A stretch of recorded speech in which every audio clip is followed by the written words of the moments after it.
Hello students, मैं doctor Ravinder Kaur एक बार फिर से ऑनलाइन वीडियो क्लासेस में आपका स्वागत करती हूँ।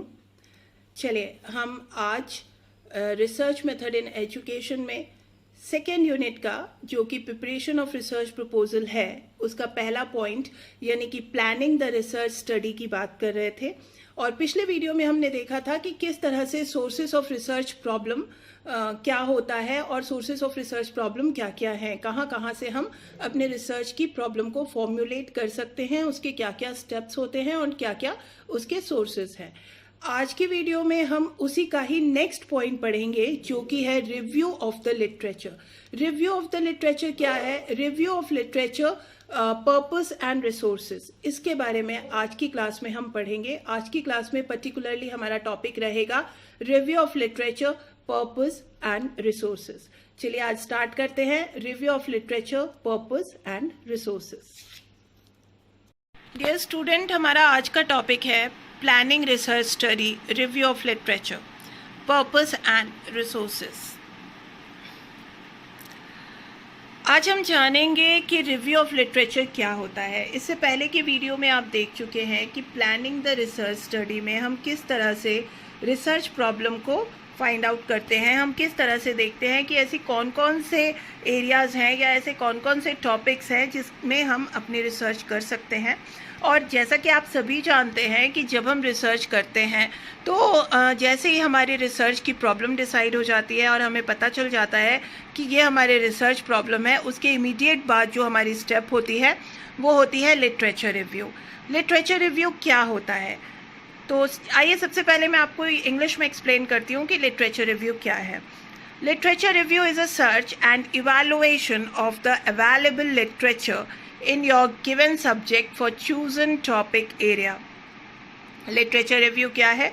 लिटरेचर रिव्यू एक ऐसी सर्च है, एक ऐसी खोज है और एक ऐसा इवैल्यूएशन है जो कि हमारे पास जितने भी लिटरेचर अवेलेबल हैं वो सारे लिटरेचर जो कि हमारे रिसर्च प्रॉब्लम से जुड़े हुए हैं, उससे कनेक्टेड हैं, उन सभी का शोध करना, उन सभी के अंदर ये सर्च करना और इवैल्यूएट करना कि वो हमारे टॉपिक एरिया से किस तरह से कनेक्टेड है। It documents the state of the art with respect to the subject और टॉपिक। जो भी हमारा सब्जेक्ट है और जो भी हमारा टॉपिक है वो उससे रिलेटेड किस तरह से है और किस तरह से वो उससे कनेक्टेड है। Examination of the research that has been conducted in a particular field of study.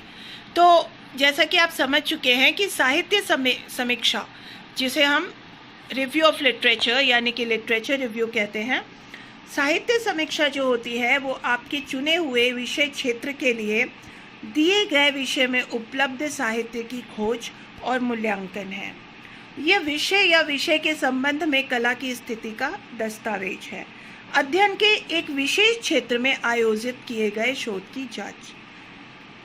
In total हम ये कह सकते हैं कि रिव्यू ऑफ लिटरेचर का मतलब होता है कि हम जिस भी टॉपिक पे रिसर्च करने वाले हैं उससे संबंधित पास्ट में जो भी रिसर्च हो चुकी है उसकी समीक्षा करना। कहने का मतलब ये है कि अपनी रिसर्च प्रॉब्लम, जो भी हमारा रिसर्च का एरिया है या जो भी हमारा रिसर्च का टॉपिक है,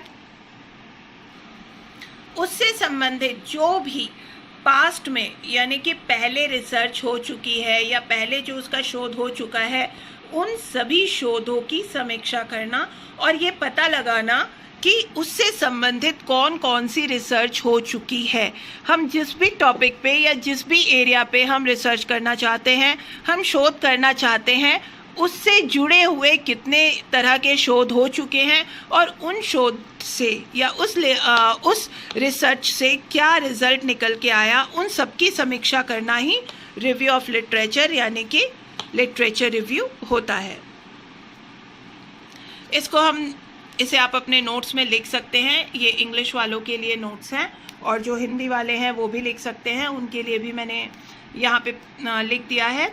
आप वीडियो पॉज करके ये नोट्स लिख सकते हैं कि अ literature review or narrative review is a type of review article. A literature review is a scholarly paper that present the current knowledge including the substantive findings as well as theoretical and methodological contribution to a particular topic. Literature review are secondary resource and do not report new or original experiment work.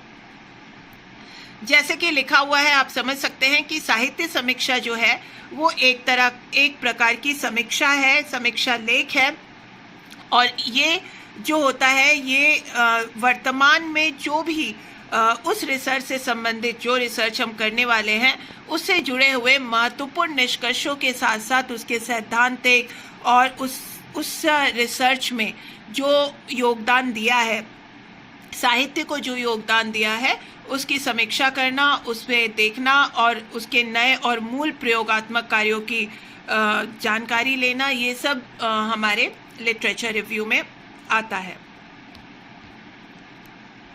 Most often associated with academic oriented literature, such review are found in academic journal and are not to be confused with book review, which may also appear in the same publication. Literature review are a basis for research in nearly every academic field. A narrow scope literature review may be included as a part of peer review journal articles presenting new research, serving to situate the current study within the body of relevant literature and to provide content for the reader.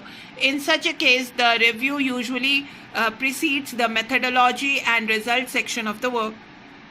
जैसा कि इसमें लिखा हुआ है और आप easily समझ सकते हैं कि साहित्य की शिक्षा जो होती है वो लगभग शैक्षणिक क्षेत्र में शोध के लिए की जाती है, और ये पर्टिकुलरली हम कह सकते हैं कि जो भी रिसर्चर है या जो भी शोध करता है वो इन शोधों को देख करके ये पता लगा सकता है कि इन शोधों पर या इन चीज़ों पर वर्तमान में और कौन से शोध किए जा सकते हैं, या और इसमें और कौन कौन से शोध करने आवश्यक हैं, या इनसे संबंधित क्या ऐसी चीज़ें हैं, क्या निष्कर्ष निकल के आया है और इससे हमें क्या क्या जानकारी मिल सकती है, हम क्या जानकारी प्राप्त कर सकते हैं.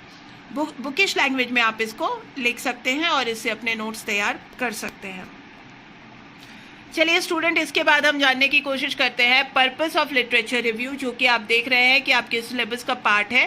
पर्पस ऑफ लिटरेचर रिव्यू यानी कि साहित्य समीक्षा का क्या उद्देश्य होता है, या हम ये कह सकते हैं कि लिटरेचर रिव्यू क्यों की जाती है, इसका उद्देश्य क्या है. तो सबसे पहले देखिए, attend a good knowledge of the field of inquiry. Inquiry यानी कि जिस चीज़ पे आप रिसर्च कर रहे हैं उस पर अच्छी जानकारी प्राप्त करने का एक बहुत अच्छा तरीका है. ये पूछताछ के क्षेत्र का अच्छा ज्ञान प्राप्त हो सकता है, इसीलिए इससे हमें अच्छा नॉलेज मिल सकता है. Generate hypothesis. साहित्य समीक्षा से हम परिकल्पना उत्पन्न कर सकते हैं, क्योंकि हम पहले जो भी उससे संबंधित हमारे टॉपिक से संबंधित जो भी रिसर्च हो चुकी है और उन्होंने किस तरह की परिकल्पना तैयार की है, ये सारी चीज़ें जब हम देखते हैं, समझते हैं, तो हमें अपनी परिकल्पना जो हमारा शोध का विषय है उस पर परिकल्पना तैयार करना आसान हो जाता है, और कहीं ना कहीं हमें हिंट मिलता है, जिस हिंट को ध्यान में रखकर हम अपनी परिकल्पना तैयार कर सकते हैं. नेक्स्ट है methodology common to the field. क्षेत्र के लिए सामान्य पद्धति. जो क्षेत्र पर हम लिटरेचर रिव्यू कर रहे हैं वो कहीं ना कहीं हमारे टॉपिक से जुड़ा होता है, कनेक्टेड होता है, तो इसलिए उससे संबंधित जो भी मेथडोलॉजी यूज़ की गई है, मतलब जो भी पद्धति यूज़ की गई है, उसको देख करके हम इस बात का अंदाज़ा लगा सकते हैं कि हम अपने टॉपिक के लिए या अपनी शोध के लिए किस तरह की पद्धति का इस्तेमाल कर सकते हैं, या किस तरह की पद्धति हमारे लिए ज़्यादा उपयोगी होगी. The literature review allows the reader to be updated with the state of research in the field and any contradiction that may exist with the challenges finding of other research study. जैसा कि इसमें साफ लिखा हुआ है कि साहित्य की समीक्षा जो होती है वो रीडर को एक क्षेत्र में रिसर्च करने की स्थिति और किसी भी विरोधाभास में, मतलब कॉन्ट्रडिक्शन के साथ करने की अनुमति देती है, और जो अन्य शोध अध्ययन की चुनौतियों का सामना कर सके, और हमें समझ में ये आ सके कि प्रीवियस रिसर्चर ने जो रिसर्च की थी तो उससे रिलेटेड ये कॉन्ट्रडिक्शन आई है, तो उस कॉन्ट्रडिक्शन को ध्यान में रख के या उन सारे क्रिटिसिज्म को ध्यान में रख के हम अपनी रिसर्च में उस क्रिटिसिज्म को ना आने दें और उससे संबंधित सोल्यूशन पहले से ही तैयार कर लें. It helps to develop research investigation. तो साहित्य समीक्षा जो है वो हमें मदद करती है या हमारी जांच उपकरण विकसित करने में अनुसंधानकर्ता की मदद करती है। It helps to develop research investigation tools and to improve research methodology. ये हमें मदद करती है कि हम किस तरह से रिसर्च की विधियों को, मतलब रिसर्च टूल्स को और रिसर्च की मेथडोलॉजी को इम्प्रूव कर सकते हैं और ज़्यादा और अच्छा बना सकते हैं, ताकि एक अच्छी रिसर्च हमारे सामने आ सके और एक अच्छा रिसर्च का रिजल्ट हमारे सामने आए। इसके बाद it also provide the knowledge about the problem faced by the previous researcher while studying the same topic. तो हमारे इस टॉपिक से संबंधित जिस भी रिसर्चर ने पहले रिसर्च की है उसने किन किन समस्याओं का सामना किया है उसके बारे में भी जानकारी हम प्राप्त कर पाते हैं। Describe the relationship of each study to the other research studies under consideration. इसमें हम वो सारी चीज़ों का भी विचारहीन तथा अन्य शोध अध्ययनों में प्रत्येक अध्ययन के संबंध का वर्णन करता है। यानी कि हम इस रिसर्च स्टडी में ये फाइंड आउट कर पाते हैं कि हर एक रिसर्च स्टडीज़ का आपस में क्या रिलेशनशिप है। Identify new ways to interpret and shed light on any gaps in previous. तो हम इस लिटरेचर रिव्यू के ज़रिए हम ये आइडेंटिफाई कर सकते हैं कि हम किस तरह से इंटरप्रेट करें और किस तरह से जो पहले के रिसर्च में जो भी गैप्स आए हैं या पहले के रिसर्च में जो भी चीज़ें पूरी तरह से नहीं बखान की गई हैं उसको हम अच्छी तरह से व्याख्या करें और उस पर पूरा प्रकाश डालें। सी what has and has not been investigated। तो हम ये देखें कि क्या क्या इस पहले की रिसर्चेस में जांच की गई है और क्या जांच नहीं की गई है। तो बेसिकली हम लिटरेचर रिव्यू का ये भी उद्देश्य होता है कि हमें पता चल जाए कि क्या ऑलरेडी इन्वेस्टिगेटेड है और आगे हमें और क्या इन्वेस्टिगेटेड नहीं है और हमें ज़्यादा ध्यान कहाँ पे लगाना चाहिए, किस चीज़ को इन्वेस्टिगेट करना चाहिए। तो ये सारे हमारे लिटरेचर रिव्यू के पर्पसेस हैं। चलिए अब हम बात करते हैं कि main sources of literature review के स्रोत क्या क्या है या मेन सोर्सेज क्या क्या है। तो इसको हम ऐसे समझ सकते हैं कि लिटरेचर रिव्यू कहाँ कहाँ से हम हासिल कर सकते हैं या लिटरेचर रिव्यू हम कैसे बना सकते हैं। तो लिटरेचर रिव्यू को हासिल करने के बहुत सारे सोर्स हैं। लिटरेचर रिव्यू देखिए, अब मैंने आपको इस चार्ट में बताया है, इस चार्ट को ध्यान से देखिए कि रिसोर्सेज ऑफ लिटरेचर रिव्यू मतलब आप लिटरेचर रिव्यू कहाँ कहाँ से प्राप्त कर सकते हैं।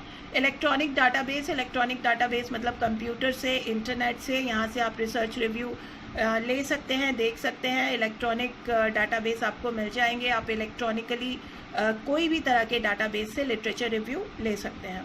मैगज़ीन और न्यूज़पेपर से भी आप लिटरेचर रिव्यू देख सकते हैं। किसी भी मैगज़ीन से जो कि आपके टॉपिक से संबंधित है उस मैगज़ीन से आपको लिटरेचर रिव्यू मिल सकता है। बुक से आप लिटरेचर रिव्यू ले सकते हैं जो भी आपके टॉपिक से संबंधित, अगर आप एजुकेशन स्टडीज़ में किसी भी तरह की रिसर्च कर रहे हैं तो उससे संबंधित अगर आपको किताबें पढ़ेंगे तो उससे आपको काफ़ी सारा लिटरेचर रिव्यू मिल जाएगा।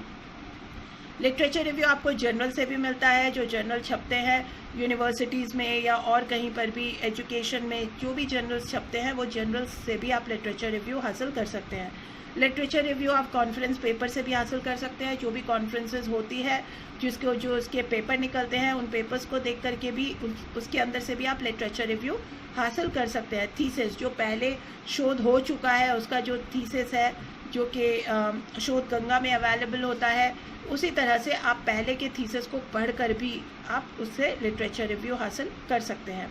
इंसाइक्लोपीडिया और डिक्शनरी से भी आपको लिटरेचर रिव्यू मिल जाएगा।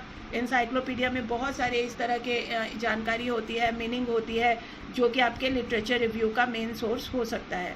रिसर्च रिपोर्ट को अगर आप देखें तो वहाँ से भी आपको लिटरेचर रिव्यू मिल जाएगा। रिसर्च रिपोर्ट पे बहुत सारी ऐसी जानकारियाँ होती हैं जो कि आपके रिसर्च के लिए बहुत इंपॉर्टेंट होती हैं, तो उसको भी आप अपने रिसर्च रिव्यू के सोर्स में ऐड कर सकते हैं। तो आप लिटरेचर रिव्यू कहाँ कहाँ से कर सकते हैं इसके देखिए मैंने आपको पॉइंट्स दिए हैं। मैगज़ीन एंड न्यूज़पेपर से, इलेक्ट्रॉनिक डाटाबेस से, बुक से, जर्नल से, कॉन्फ्रेंस पेपर से, थीसिस से, इंसाइक्लोपीडिया एंड डिक्शनरी से और रिसर्च रिपोर्ट से। तो इस तरह से आप ये सारे सोर्सेज हैं या आप कह सकते हैं कि ये सारे रिसोर्सेज हैं जहाँ से हमें लिटरेचर रिव्यू हासिल होता है। तो डियर स्टूडेंट, आज के क्लास में आप देख पा रहे हैं कि आपके यूनिट 2 का रिव्यू ऑफ लिटरेचर हमने कंप्लीट कर दिया है, पर्पस एंड रिसोर्सेज।